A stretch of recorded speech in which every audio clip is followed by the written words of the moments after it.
Assalamualaikum warahmatullahi wabarakatuh. Perkenalkan, kami dari kelompok Charlie yang beranggotakan Widi Septianingrum dengan NIM 003, Musyafa Fatoni dengan NIM 004, Mateo Sebastian William dengan NIM 017, Dewi Marito Nasution dengan NIM 023, Priska Fortunata dengan NIM 089, Putri Pradevi dengan NIM 094, Nida Rahma Saukil Muna dengan NIM 100, dan Raisa Berliana Warastika dengan NIM 102. Di sini kami akan menjelaskan terkait implementasi ERP pada PT Telkom Indonesia Tbk. Sebelumnya, PT Telkom Indonesia Tbk adalah badan usaha milik negara yang bergerak di sektor jasa telekomunikasi dan jaringan di Indonesia. PT Telkom Indonesia berdiri sejak 6 Juli 1965 di Jakarta. PT Telkom mulai saat ini membagi bisnisnya menjadi 3 digital business domain. Yang pertama, digital connectivity, yang kedua, digital platform, dan yang ketiga, digital service. Berikut merupakan visi misi dari PT Telkom Indonesia.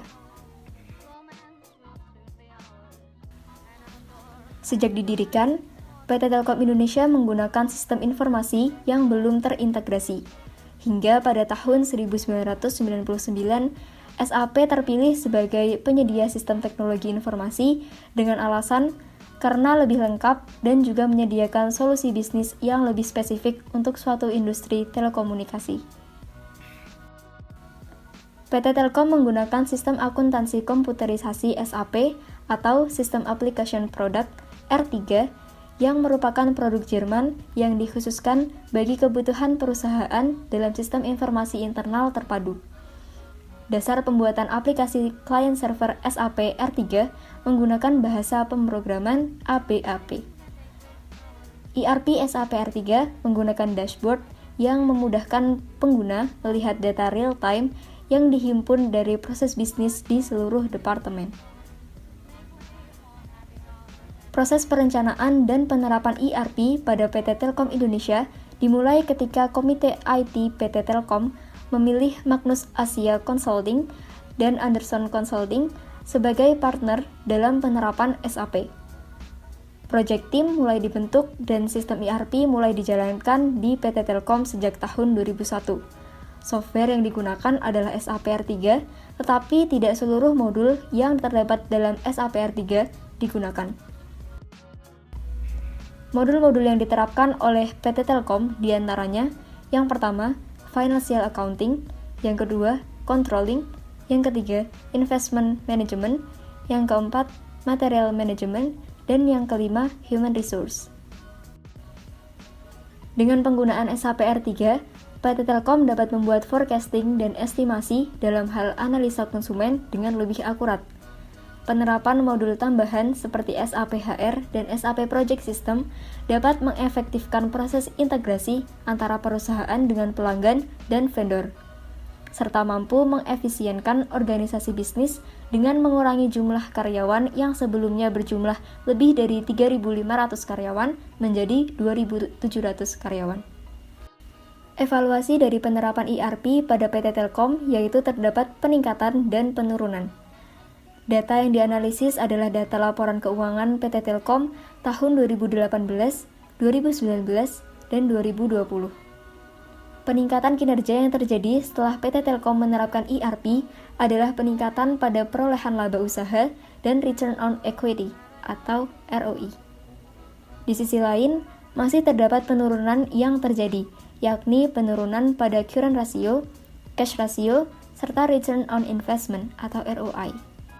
Solusi yang dapat dilakukan PT Telkom untuk meningkatkan current ratio adalah dengan meningkatkan aktiva lancar dengan cara menjual aktiva tetap yang digunakan untuk menambah aktiva lancar, misalnya dengan disimpan sebagai kas, atau bisa juga dengan menambah modal sendiri yang berguna untuk menambah aktiva lancar.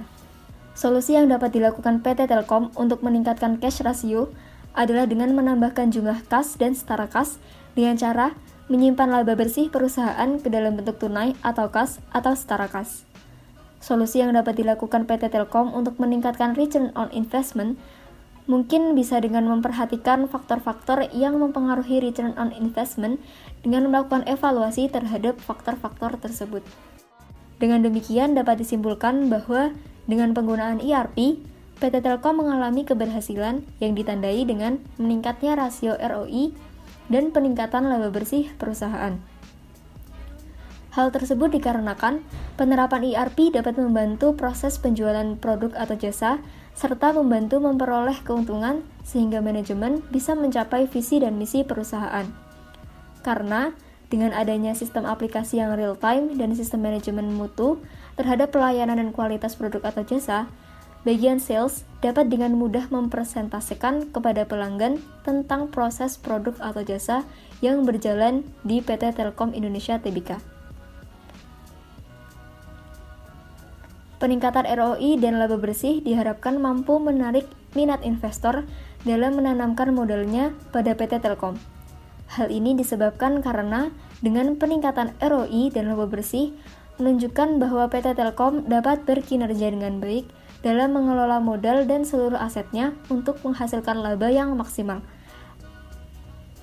Akan tetapi di sisi lain, kondisi ROI justru menunjukkan penurunan. Hal ini disebabkan karena masih tingginya biaya yang dikeluarkan oleh PT Telkom. Padahal, dengan penerapan ERP, seharusnya dapat menekan biaya operasional yang dikeluarkan. Sekian pemaparan terkait implementasi ERP pada PT Telkom Indonesia Tbk dari kami. Untuk penjelasan yang lebih lengkap, dapat diakses melalui link G Drive yang telah dicantumkan pada description box.